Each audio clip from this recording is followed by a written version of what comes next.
Good morning and welcome to the Malvern College International Families Information Webinar. We really hope that this morning will give you some more information at this exciting but sometimes nervous time as you're preparing perhaps for your son or daughter to join a new school, perhaps boarding for the new time, for the first time, and far away from home as well. And we appreciate that that is a really tricky time.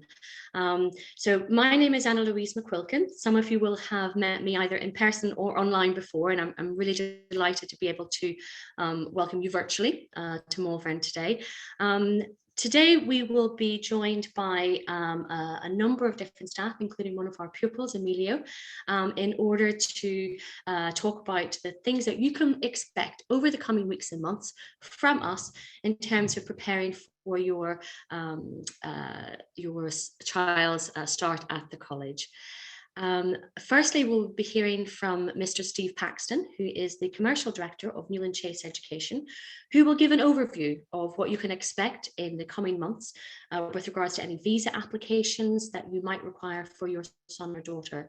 Newlyn Chase Education are our visa partners, authorised by the Home Office, and we work incredibly closely together in daily contact, and they act on our behalf to issue all CAS and visas and deal individually with each family to ensure that they have the support that they need. Then we will hear from Mrs. Sarah Angus, our Senior Deputy Head, to explain more about the requirement for guardians for pupils whose parents are not resident in the UK, and also from Mr. Tom Tuttle, who's the housemaster in number 9, who will let us know about the support that your child will receive when they arrive at college in September. We know it can be really nervous for both parents and pupils, and we want everyone to settle really quickly.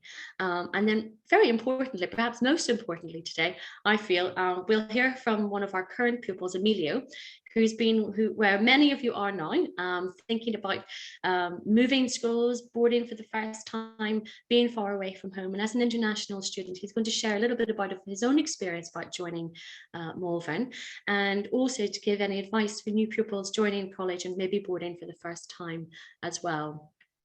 I will give some more information about what you will expect and can expect from the admissions team over the next few months.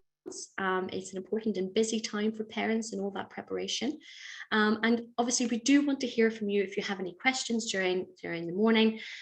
Please, if you have any questions, you'll see the double speech icon, the button at the bottom of your screen on Zoom. So please submit any questions using the Q&A button. Don't raise your hand or chat, but just submit those during the Q&A. We will try to get to as many questions as possible during the morning, but please do ask anything that you have that might be of a concern or worry, or that you want to find out. We will be recording today's session so that it is available to families who either aren't able to join us this morning or who might want to go through it again with somebody else at home.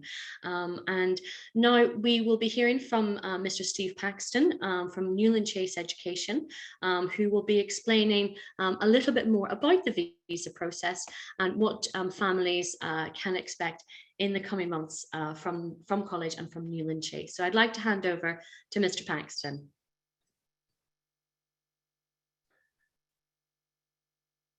Good morning. Thank you so much, Anna Louise. Yes, I am the Commercial Director from Newlyn Chase Education, and we work, as Anna Louise said, very, very closely with Malvern College, and we are here to help you go through the process of acquiring a visa if needed, and depending obviously what country you're coming from. So just a brief background, as you can see on the screen, is where we've got offices around the world, and we've got staff based in the Hong Kong office, London and Leeds, that speak various languages, that are specialists in the UK inbound visa acquisition. So that's just a brief overview. We also help in case parents would like to come visit or come acquire other visas. We also would help you as a family services to help come and visit your son or daughter in the UK while they're at school. So just to get to the next slide, the basic visa application process, as Anne-Louise says, we work very closely with the school. They would give us information that we would need, and then we would contact the parents and the students or agents that are required. And each school has got a limited number of CAS, so it's a confirmation of acceptance of studies. And these CAS you have to have allocated from the school before you can start your visa process. We can start this process. They've changed it to start 6 months before the start of your course. So beginning of March, sort of around 6th, 7th, 8th of March, the window opens to start applying for visas. So we would like to start as early as possible so that there is no stress from parents or pupils worrying about getting their visas. So that's when it does open, early March, first week of March. And we have to make sure by law from the UKVI, they give the school a license to have international students, and we have to by law make sure the students abide by all the rules that the UKVI, the Home Office, puts in place. Otherwise the school could not have their license anymore, and that's why we make sure that we get all the necessary documents, compliance documents from yourselves before we apply for the visa. We have now got a new IT portal, and it's called Imigo. So you guys will start seeing how that works. When you have your application, you can actually see the progress of your application, and you can load up your own documents into that area, the documents we request.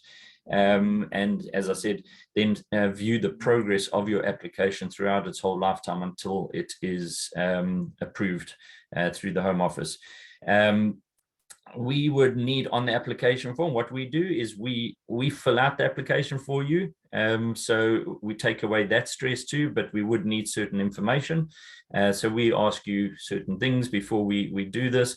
The last point of that application is that you have to pay government fees, unfortunately, and you have to pay IHS fees. IHS is the Immigration Health Surcharge, so that your son or daughter can use the medical NHS while they're here in the UK. So you pay that up front. Once that is paid for, then the application is in. And after that, we then, we again would ask you, we need to send you to an appointment, depending on what country you're in, a biometrics appointment, and we would book those appointments for you and check what dates you're available, book the appointments, and then all the documents that we've got ready for the visa application process, we then load that up into the center that you're going to go to. So it depends on where in the world you are. There's two different centers that they use, companies. One's called VFS Global, another one is TLS Contact. So VFS is predominantly Asia, North and South America, and TLS is Europe, Russia, Ukraine, those sort of areas. So it normally takes around 3 weeks, so it's 15 working days, they say. But again, we're dealing with a government department, Home Office, so it could vary. So from that perspective, we say it's plus minus 3 weeks. Or you can get a plus minus 5 working days if you choose a priority service. And again, there's an additional cost to that, and some centers around the world would offer 24-hour super priority processing, depends on which country you're in. So that is the rough time frame. Some of them we've seen come through 2-3 days, and it's been approved. Some of them take longer than the 3 weeks, but it all depends on how busy the Home Office is. The costs, the government costs, fees that no one can get around, it's the government fees. The visa fees, £348, and then, as I said, the IHS fees, 470, and that has to be paid for by yourselves online at the application form. Certain countries then will, when you go and collect your passport, you will have a vignette. It's a sticker that's inside your passport, and the vignette is your temporary visa. They give you 3 months, a window of 3 months to fly into the UK. or travel into the UK, however you're coming, and you must come in within that window. And that is your temporary visa, because your actual BRP, which is a little plastic credit card like a document, and it's called a biometric resident permit, that will be waiting for you at the school. They come to our offices, we check them that the Home Office has issued them correctly, and then we send them to the school, and they will be there waiting for you when you arrive at the school. And so some countries, Europe, for example, they don't have vignettes and BRPs. Everything is done digitally, so it's all online, and you won't be getting a vignette and you won't get a BRP. As I say, it's scanned into your passport through the biometrics, and the school would then require what they call a share code from you, which the Home Office gives you, and that gives the school permission to look at your visa and have proof of your visa that has been approved. Some countries, again, would need financial evidence during the application process to provide financial evidence. So depending on what country you're coming from, some countries, as you can see, low risk nationals, which are Home Office decides these things, do not need to submit financial evidence, but they've got in very small writing that they do have the right to ask for financial evidence if needed. So just be aware of that. Again, depending on what country you're coming from. Again, depending on what country you've spent the last sort of 6 months out of the last 12 months prior to your application. If you've been in a country that is a TB risk country, you would have to provide a TB certificate also. All of this is guided by us. We will provide you all this information.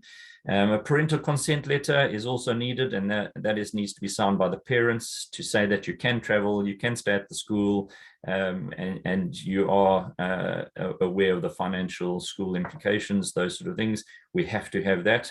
And again, if there aren't two parents signing this, then we would need further documents to say why is one parent only signing this document. Living arrangements is boarding, so that's all fine. And then the date of intended travel is on the application form that we ask you to fill out to give us the information. You can travel for up to 1 month before the start of course date, but as I say, they normally give you a 3-month window. So they'll start your temporary visa 1 month before the start of your course, and it'll go for another 2 months, and you've got that window to come into the UK. So very, very briefly, that is everything that I have, and we work extremely closely. So everything that happens between the parents and students and ourselves, we're in contact with the school too, and we work really close hand in hand with the school to make sure that that your visa application process is as stress-free as possible, and you don't have to worry about anything else besides getting to the school and enjoying your time at the school. Thank you very much. Thank you so much indeed, Mr. Paxton. And as Steve mentioned, he and his team work incredibly closely with the admission staff here at Malvern, and we are fully informed at every stage of the application, and we are very happy to receive communications from parents if they've got any queries, but the team at Newlyn Chase are incredibly well prepared and very experienced to help you through each stage of the application and with any issues that might arise during that time. Now I would like to introduce Mrs. Sarah Angus, who is our Senior Deputy Head. So any new pupils coming into school will see quite a lot of her during their time with us. And Mrs. Angus is going to talk about the requirement for guardians for parents whose parents are not resident in the UK, and what is expected of those guardians and the rules around those. And then she'll hand over to Mr. Tom Tuttle, the housemaster at number 9, who will explain about the support that your son or daughter can expect when they arrive at a house, and that really important team of support that they will receive. And then we'll hear from Emilio, one of our current 6th form boys. So I'll just hand over to Mrs. Angus now. Thank you so much. Thank you, Anna-Louise. Yes, so the guardian relationship, I think the starting point really is to establish how much involvement the parents want the guardian to have. So all pupils whose home is outside the UK have to have a guardian, But whether that guardian should have copies of every communication, academic updates, for example, or whether they're there for purely pastoral reasons is something that we liaise with parents about in advance. We do think it's very, very important to have guardians that are advocates for the pupil and for the pupil parents. There are increasing regulatory frameworks, which means that in future, the school must satisfy ourselves through formal checks that any guardian appointed is appropriate for the role that they've been given. So the national minimum boarding standards have been updated to come into effect in September 22, and they insist that a proper risk assessment process is carried out for all guardians. Now, Aegis accredited or BSA accredited guardians have been vetted by those organisations already, and we have confidence that they will absolutely be able to fulfil the role and properly support the child and parents.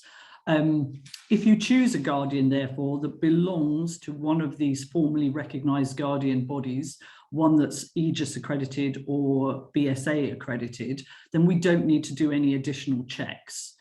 However, there are obviously some families who have close ties with the UK and they would like a relative to be the guardian or a friend. And we completely understand that. And as long as they're over 25, we are very happy for someone with a close connection to fulfill the guardian role.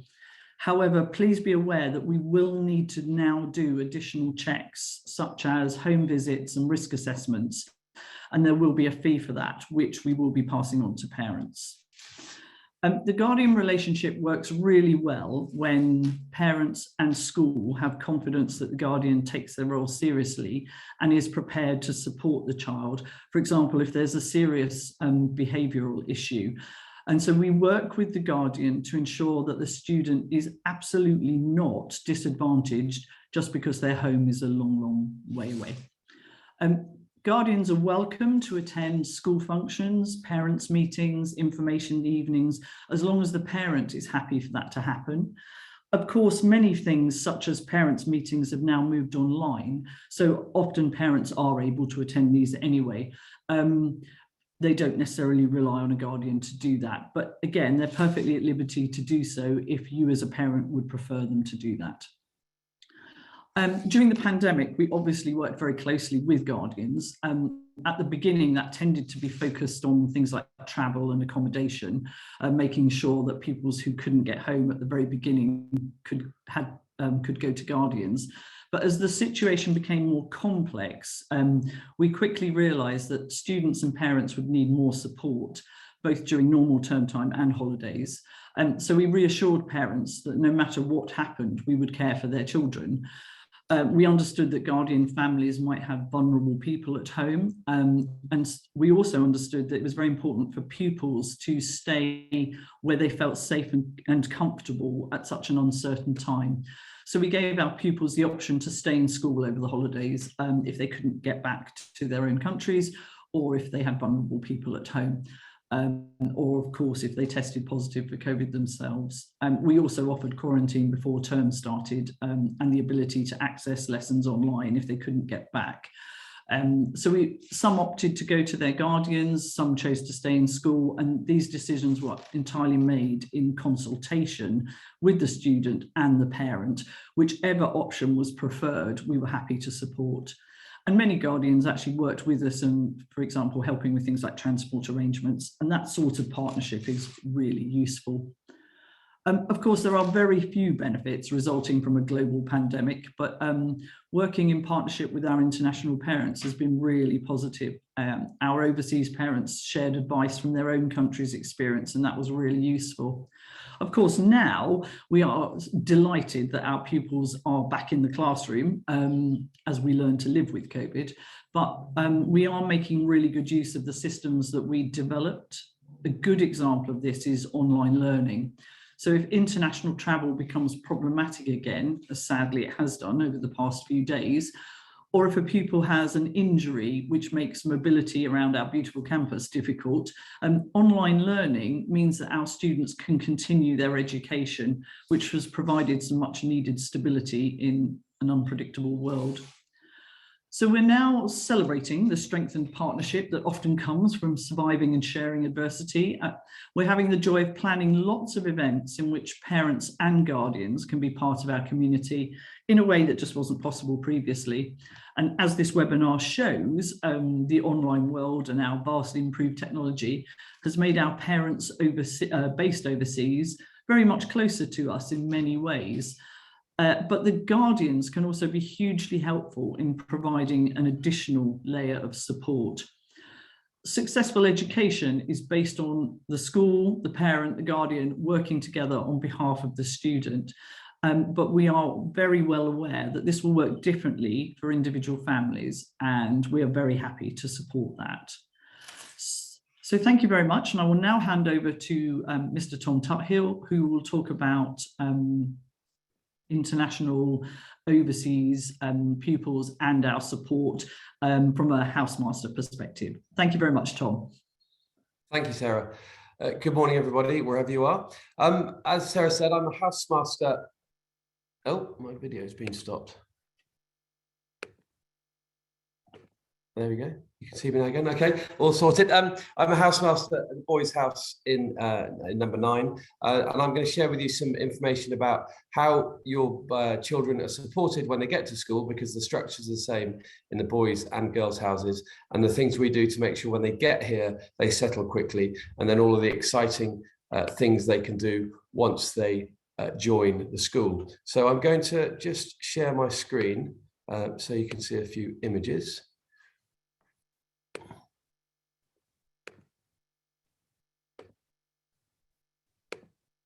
There we go. So the boarding house is really the home away from home for your children when they come here.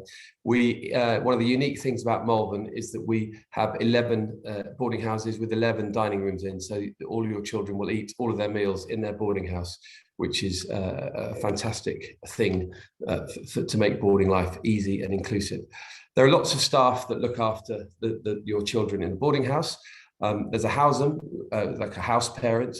They all live in the house with their families, and we're attached to the boarding house. So if anything happens at any time, there's a doorbell they can ring. If it's in the middle of the night, it rings by my pillow. If not, it rings downstairs. So we're always available on call for anything. Maybe they need some paracetamol for a headache, whatever it is, we're there.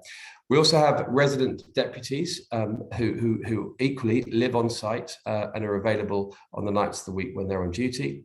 Each boarding house has a group of academic tutors who meet the students a few times a week to discuss progress and make sure that they're doing the right subjects and look at any subject changes they might need to do or might consider, and help them look ahead to things like A-level or IB choices and university applications.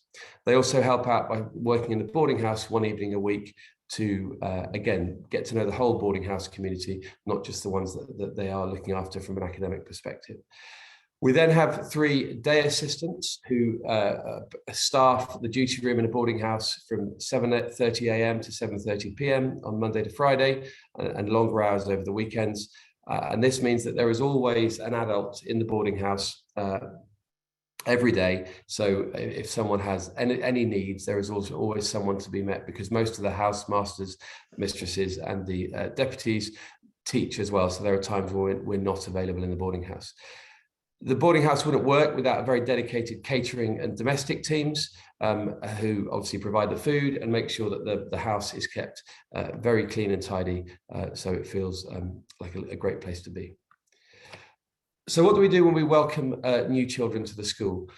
In every house, everyone is allocated a buddy. This person will often be in at least a year, if not 2 years above them, and will ordinarily have similar interests to the person that we have, or may have come from a similar country, so that they can share their experiences and help everyone else through those first nervous few days. We organise lots of induction programs where they have tours of the campus and little quizzes to answer when they go around, so they try and remember the names of all the new buildings. And we run lots of activities for meeting and mixing all the other new people. Some happen internally within the house, on the private side, where the house parents live, or some happen as whole school year groups in many of the facilities we have around the campus. We keep in regular contact with parents and guardians. They're allowed to join closed Facebook groups where we show lots of photos of everyone settling in their new rooms or out doing things and making friends. So it's a great way of getting lots of visual reminders about how much fun you're having, because it's quite often the case that new people get here and they're so busy and so engaged, they sometimes forget to call home. So we find that as staff, sometimes we're occasionally contacting parents more than their children are, because they're so busy and having a great time. And then once they've settled, there's all sorts of things that we can do to help everyone enjoy time. We provide a very supportive environment with student leadership. So when they're doing their homework, there are academic tutors within the boarding house. Boys who say love English are available to boys in younger year groups, or physics or maths or chemistry. They help other year groups out and provide support in their subjects of choice.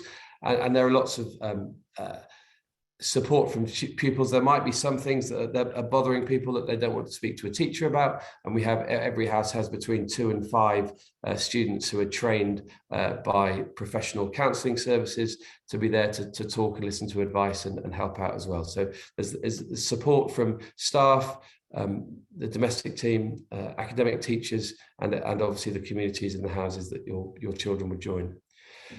We then have all sorts of things to celebrate in the house. You know, some of these pictures show a few of them. There's a big celebration at the end of the year, which is the Leavers Ball, when they celebrate their time at the college. With COVID, we had to be a little bit more imaginative, and we had fire pits and pizza ovens outside so we could enjoy things.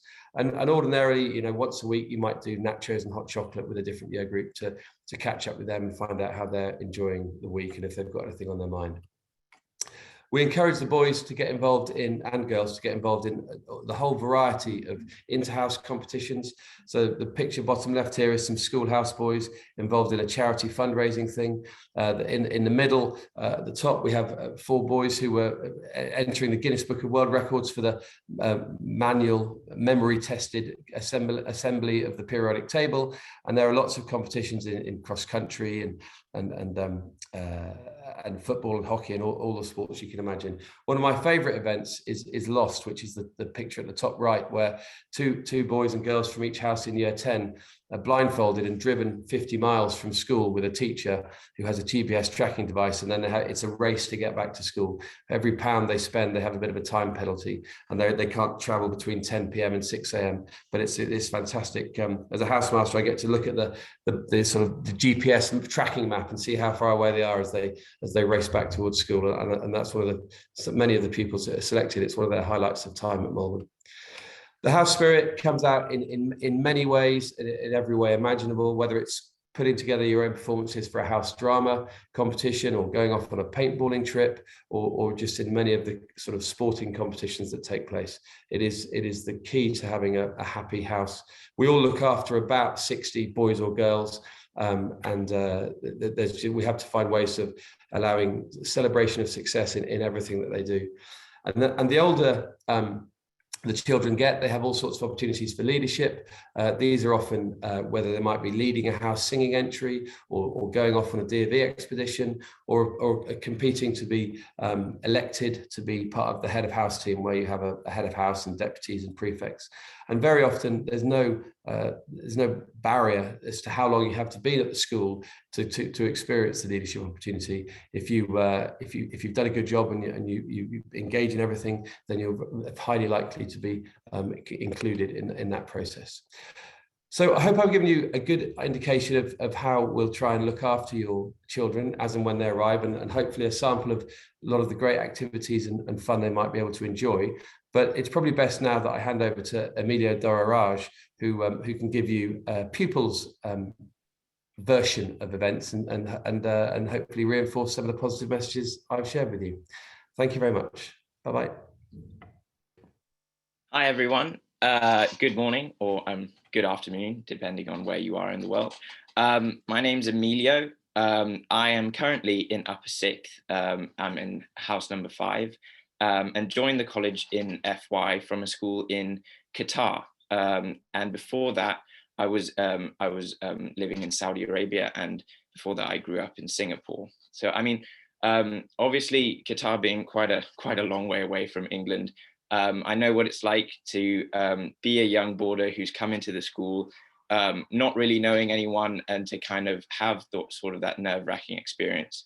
And I thought it would be a good idea for me, as someone kind of who's gone through the school and has been fortunate enough to do many things and become a chapel prefect and do things in house and within the school, to talk about kind of my top 3 tips for making the process kind of coming to a school like Malvern as easy as possible, and in order to maximize the fun that you have. So, I mean, the first point I'd say is definitely really just make the most of the opportunities that are available for you. Malvern College has such a massively wide breadth of activities and opportunities that you can do. And I really haven't met anyone who hasn't found something that either is new to them that they've really started enjoying, or something that they enjoyed from beforehand and have been able to continue at the college.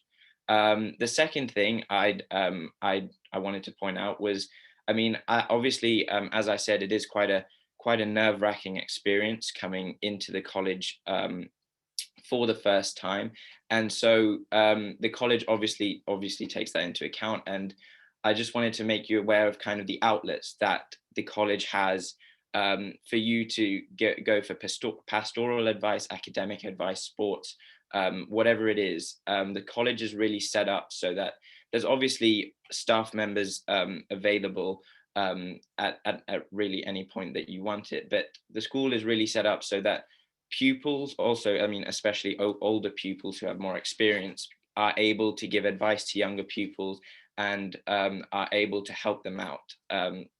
Yeah, obviously, there are many other pupils in the school who are going through the same thing and who have gone through the same thing, where they've come from international country. And so there are things like chapel prefects, peer mentors, heads of houses. The house system obviously gives you a great opportunity to mix and mingle and kind of learn about older years experiences. And so it really allows you to kind of settle in and be comfortable and understand that there's always a helping hand out there. And for me, and so the last thing that I would say is, when you come into the college, whether it be FY, remove 100 or lower 6th, I would really cherish the freedom that you have, and cherish the fact that you can do all these things, and you have the time and the opportunity and the space to really do whatever you want and set out goals and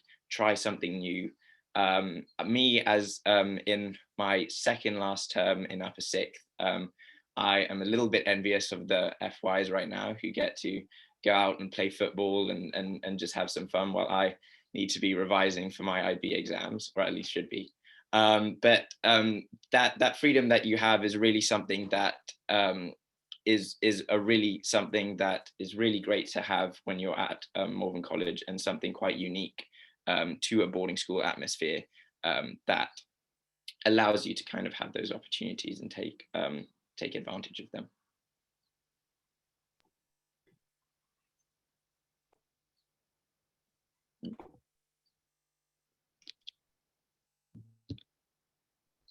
Thank you so much, Emilio. I'm sure that you are focused and not too tempted by your football practice. But I understand, especially on a glorious day like today at Malvern, you have the opportunity to go outside, and it's a beautiful spring day, and we're really blessed with the surroundings in the campus that we have. So I appreciate that listening to all this information. There's a lot to take in. I'm going to give you a little bit more information on behalf of the admissions team here at college about what you can expect from us over the coming weeks and months. But please don't worry if there's too much to absorb, to understand. We will be in regular contact. We will explain at each step, so you don't have to remember everything that you've heard today. We will be sending information to you in the coming weeks and months. So the first piece of information that you'll get to us in the next few weeks is communication about the visa. starting the visa process and introducing you formally to Newland Chase. And we will share your details with them also, that they will be in touch with you directly to start that process and explain exactly what to do next. As an admissions team, then we will be in touch with you at Easter. So really at the end of term, with regards to the confirmed house allocation, so the houses that you will be joining when you start in September, and also all the important details that you need to know and to have.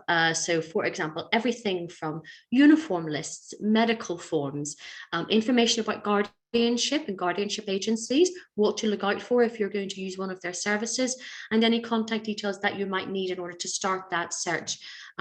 We do have in college guardians. You're not required to use their services, but they work very closely with the staff here at Malvern, and we'll share that information with you in what we call our welcome book, so that you will receive that over the Easter holidays. It will also include things like the school rules, information about laptops and technology, and information also about the start of term. So the approximate timings when to arrive. Our start of term this year is on the 4th of September. So looking at what time to arrive at house, what will happen on that first day for both parents and pupils, and we'll keep in touch with you about that start of term as we go through the summer. But you will receive a lot of information in that pack at Easter about everything that you need to prepare, both as parents and as pupils, about packing and all of the exciting things that come with starting a new school. You will also receive shortly after Easter, you will receive communication obviously from your new housemaster or housemistress. You'll also hear from the new head of house, so the new leadership teams in houses are confirmed in this summer term. So they will write to you and you will hear directly from the senior boy or senior girl in your son or daughter's new house, who will introduce themselves so that you have that student contact as well. You'll receive a copy of the new house booklet for your house, which includes all the kind of top tips, house rules, the routine that you can expect in house and in your school. And it's a really helpful guide for when you start in school. You'll also receive some mailings from the main college staff. So things about pre-season hockey or rugby training, any trips that might be coming up, requests for confirmation of subjects if you're coming in to study your IGCSEs or your pre-6th or A-level or IB. The academic staff might be in touch to discuss academic subjects and further information about that. So you can see, although the students, the boys and girls have done all of the hard work so far in terms of tests and interviews and been through all of that, it's now almost time for the parents to have their homework and their preparation to do with all of the form filling and so on. Just to give you just an advance notice of that form, the forms that you will receive links from the admissions office, which will take you through to online forms. So you will just be able to complete the forms that you need to complete. We will tell you exactly what they are, and they will be submitted online, and they will come directly into the relevant members of staff here in school to action. So you will receive the welcome booklet with all the information that you need, and then links to the forms that you will need to complete just for your son or daughter. So it's very straightforward. What I would say is that the admissions team is here all throughout the rest of the term, all throughout the summer holidays. You can pick up the phone, send an email. We're always here to help. If at any stage you would like to arrange perhaps a telephone call or a Zoom call or a Teams call with the new housemaster or housemistress or an academic member of staff or a member of the admissions team to just talk through any questions or queries that you might have, please don't hesitate to contact us. We can easily arrange that. It's really important for us as a school to make sure that as parents, you're comfortable what's happening over the next few months and with your son or daughter's start at Malvern. And it's also really important as a school for us to make sure that the new pupils coming in are as comfortable and as excited as possible, even if there might be a few nerves to begin with. So thank you so much for listening to all of our presentations. We hope that you find that helpful. We're now going to move to some of your questions, and we'll try to get through to as many as possible. So I'd like to begin by perhaps asking Mrs. Angus, who's just popped up. So we have a question here, Mrs. Angus, which is about guardians, and you mentioned about checks for the guardians. So are relatives, for example, if there are grandparents acting as a guardian, are they subject to the same checks that you mentioned in your presentation? Yes, unfortunately, from a school perspective, they are. So we would need to still do risk assessments and a home visit, I'm afraid. It's the regulations, unfortunately. Yes, unfortunately, we are pretty tied up with kind of that red tape and regulation, and it is all about ensuring ultimately the safety and security of the children. I'd like perhaps to ask Emilio. We've had a really interesting question actually through. So basically, how long did it take you to feel that Malvern was your home? We talk about as a school as about it being your home from home. How long did it take you to feel that you were at home, or that you felt that you were really part of the school community?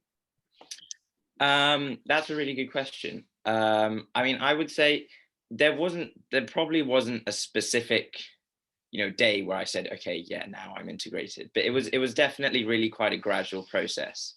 That, I mean, as I kind of did more things, got comfortable with my teachers, got comfortable with my classes and the students around me, how kind of like the campus is set out and how the college kind of works.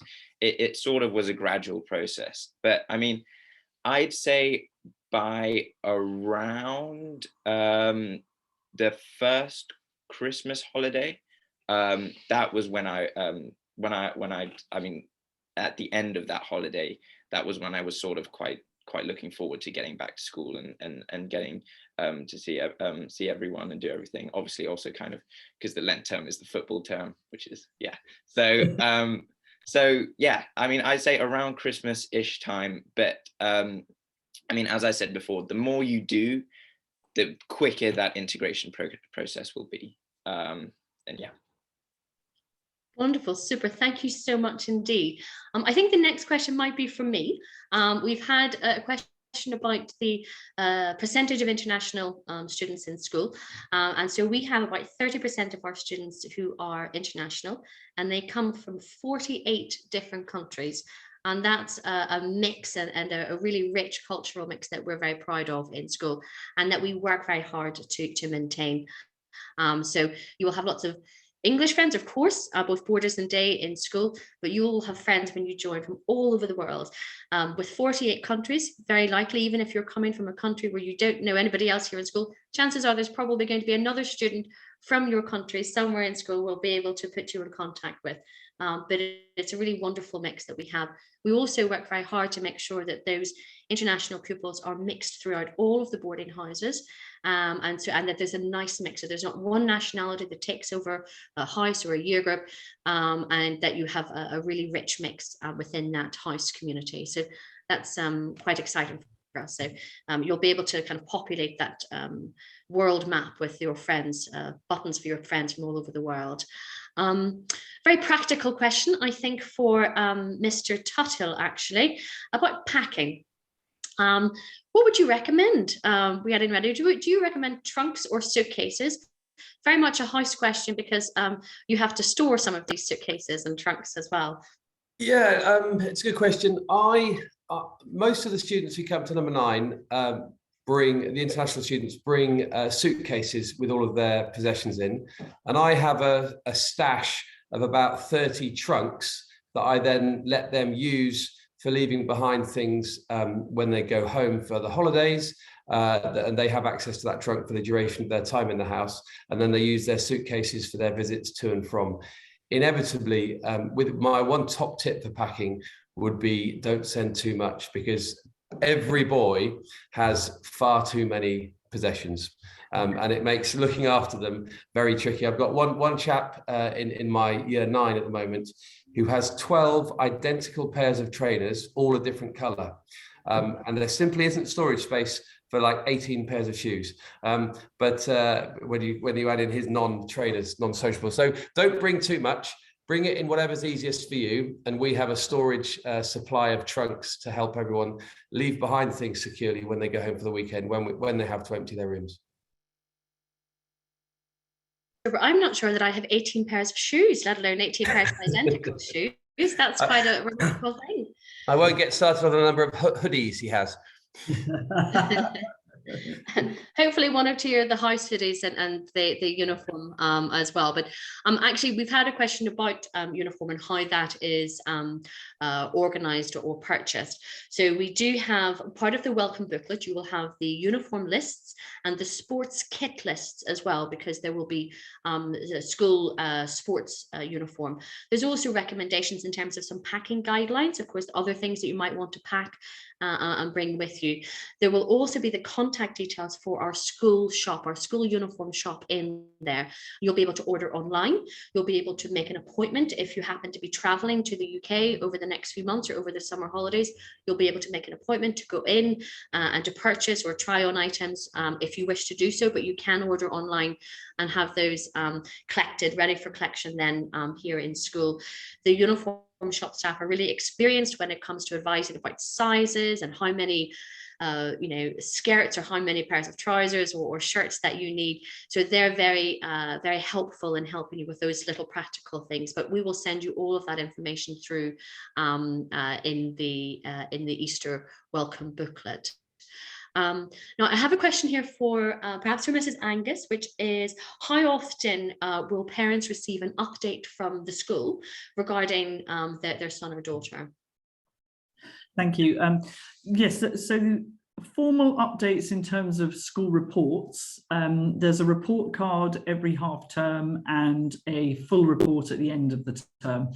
So you'll get at least twice a term, you'll get an academic update. And that will include an overview of things like the activities that Emilio referred to, and also a report from the tutor and the housemaster or housemistress explaining sort of general progress as well, including pastoral care. But there are many informal updates. So often a tutor or a houser will send a quick email home saying this is going really well, or you might get a photograph of somebody doing something. So just to embarrass Emilio, I can remember when Emilio was in year 9 and he was the narrator in the house play, and I remember the parents were sent a picture of Emilio sitting down reading from in the house play, and also lots of things like that. So many informal updates, but at least twice a term academically. Wonderful, thank you very much. I would like to see that photograph, Emilio. Not to embarrass you further, but that would be quite interesting.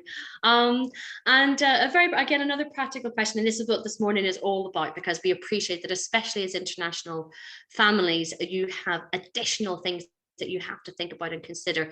It's not just a case of packing a suitcase and driving an hour down the road. So we really appreciate all the questions.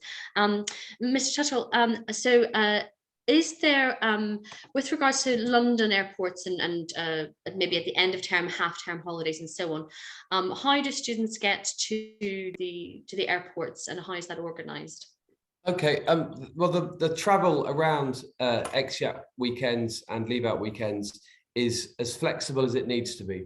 The leave outs or half term or holidays start from 11:30 in the morning on a Friday, because we need to keep everyone in school and make sure we get enough academic teaching. But we appreciate that, especially since COVID has had such an impact on international travel, that flights aren't as frequent to all the destinations we need them to be for. So there may be occasions when our international students have to leave slightly earlier, or they may need to stay in the house for a couple of hours after the desired leaving time, so that they can have a safe journey and not spend 5 hours waiting in an airport. So we're as flexible as we can be with regard to departures to head off to the airport. And equally, there's nothing we can do about a flight delay. I had one boy in the house coming back from half term. His flight was cancelled. He didn't get to the boarding house till midnight. It happens. We cope. Don't worry. We're just trying to help you out as much as we can. There's a couple of, and in terms of transport that we have through the visa process, we have to record all of the travel details of how someone has traveled from school to the airport, what flight they've been on. All of that stuff has to be recorded and logged. And there's a degree of flexibility. So if you want to use a train, you can, and that's just the normal British Rail service from school to Birmingham Airport or Bristol Airport or Heathrow. And there's also a taxi service available with a company called GT Matrix. And if you use them, then you guarantee that someone will be waiting for you when you arrive at an airport, and they'll take you to the check-in desk. And it's a lot more bespoke process to make sure that you don't have any worries about the safety of your children when they're doing those journeys. I've got a couple of other questions that have popped up in my feed to answer as well, so I might try and answer those as well. One about the profile of the academic tutor. The overwhelming majority of them are also teachers in schools. So if I go through my house, for example, my year 9 students have my deputy housemaster as a tutor, and he's a physics teacher. My year 10 students have someone who used to run the football and is a PE teacher, and also a bit of psychology, I think. My 100 team have the director of music, sorry, year 11 have 100 as the director of music as their teacher, and then a tutor. And the 6th form, if say you get to choose who you want your tutor to be when you get to the 6th form. So if you're interested in a medical career, you can choose someone from the science department. Engineering, you can go with physics or maths. You could just pick a teacher who you've had a fantastic relationship with over your 5 years in school, and you'd like them to guide you through the sort of the road of university applications and A-level preparation or IB preparation. Another one's just popped up now about children allowed the phones to keep in touch with their parents. And there are specific timings. It changes as you go through the school. So I feel a lot of sympathy for young boys and girls at the moment, because the devices are designed to be as addictive as possible and keep everyone online, clicking through, scrolling through for as much time as possible. But they're not very good for encouraging good sleep habits. So for years 9, 10, and 11, the youngest 3 years, we take in phones at bedtime, and they don't get their phones back until after their academic lessons have finished the next day. All technology is handed in, whether it's an iPad, anything that's internet compatible is handed in overnight so that they can get a good night's sleep. The boys and girls will collect their computers before they go to lessons in the morning, because very often they'll need them for research and tasks they'll be doing in the classroom. However, there is one caveat on that. If time differences mean that it's impossible to get in touch with parents during certain times of the day, or specific things are happening at home that mean they might need to contact at times outside of our timetable, we're obviously very sympathetic to situations. And if there's an urgent need for a phone call to be made or a message to be looked at, then we facilitate that to the best of our ability. Wonderful. Thank you very much for getting through a number of questions there. I have a question for Emilio, actually, which is, are there any in particular charity projects that students should or can participate in at school? So in terms of charity projects, the school there are two main things that I can think of where the school kind of has, the school kind of accesses the charity sphere. So first of all would be kind of like the house charities. So each house every year will do one charity event. So in house 5 this year, every year group, so there's about 10 to 12 people in each year group in the house, and we collectively did an Ironman, and then we raised money from that, and we competed against each other in the year group, and then the money was sent off to charity. Another one, which was from number 1, they are going row or paddle or row the channel, the distance of the channel on a rowing machine, and in order to raise money for a mental health organization. So there are those house events, and then the second part would be your service that everyone does on a Wednesday afternoon. So that'll be every week. You do something for charity for an hour. Now that can contribute to your D.A.V. award, which you can do. The school offers you to be able to do silver and gold D.A.V., or it can just be something that you do just to do a piece of service. So Some examples are, there's a service called Flourishing Fiver, where at the beginning of the project, you're giving a £5 note. And what your task is to try and turn that £5 note into as much money as you can, and then that money all goes to charity. Another project which I was a part of was the Environmental Action Group, which kind of looks at what the school can do from an environmental point of view to be more eco-friendly and to improve our eco footprint. So there's quite a breadth of charity projects that you'll be able to do among the other things that you can do in the college.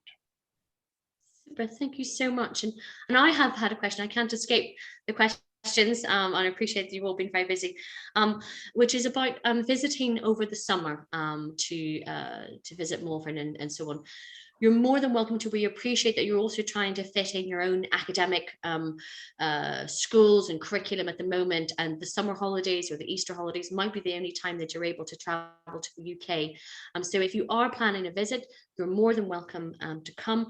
The admissions team will of course try to make sure that you have a tour of the campus when you're here. Some areas, for example, the boarding house may not be possible during the holidays as the housemasters and housemistresses are having a very well-deserved summer break. We'll make sure that you're welcome, that you see that the campus and different facilities, and also during that visit you may wish to book an appointment at the uniform shop to coincide with that. If you want to visit at any time, either in person or virtually, then please don't hesitate to contact the admissions team, and an appointment can be easily set up. We have had a question, and I appreciate that this is particular for our international families with the curriculum, and perhaps one for Mrs. Angus. Lots of students will be joining us from lots of different schools, also different academic backgrounds. Is there any support provided to help students settle in academically? Additional tuition or anything like that might be provided in the first few weeks? Yes, absolutely. I mean, as you say, pupils come from all over the world with lots of different experiences. So we will assess the situation, but we're more than happy to provide additional academic tuition. That's fine. Wonderful. And just I think I'm conscious that you're all looking forward to get on with your weekend. So I have one last question that I will answer, which is about the first day, which is the most exciting day, one of my favorite days of the year, actually. So students arriving and parents arriving on the 4th. We'll update you with the actual arrangements, but generally speaking, we normally ask families to arrive about 2:30. You go to the boarding house and where mums and dads and family can help their sons and daughters unpack, help them settle into the house. They'll meet the house staff, meet the other new pupils, as well as some of our current pupils who are acting as buddies and as guides in that first day. Then about 4 o'clock, we kind of ask you to say goodbye, and parents are invited then to the headmaster's reception, so where they can hear from the headmaster, other senior staff, have some refreshments, and meet a whole range of different staff while the students begin their induction. And so parents are free to leave after that. Some families will choose to stay on in Malvern for a day or two just to make sure there aren't any wobbles or any problems, but you're free to leave then really after the parents' reception on the 4th. If you're planning travel, I appreciate that is the case. Now, thank you so much. I'd like to thank those colleagues and Emilio and Mr. Paxton who've joined us today and helped answer all of the questions. I do hope as well that as families, you have found it helpful in answering quite a lot of questions, and we appreciate that it can't cover everything just at this time, and it would be impossible to remember everything that you've heard. So we will keep in touch with you. We'll send you through the information that you need. We'll share the link for the recording for this so that you can go back and listen and go over any of the information that you need. And please, as I said before, don't hesitate to contact the admissions team at any time. I would be very happy to help. But in the meantime, we hope you have a relaxing and an enjoyable weekend. Thank you very much indeed. Thank you. Bye-bye. Thanks, bye.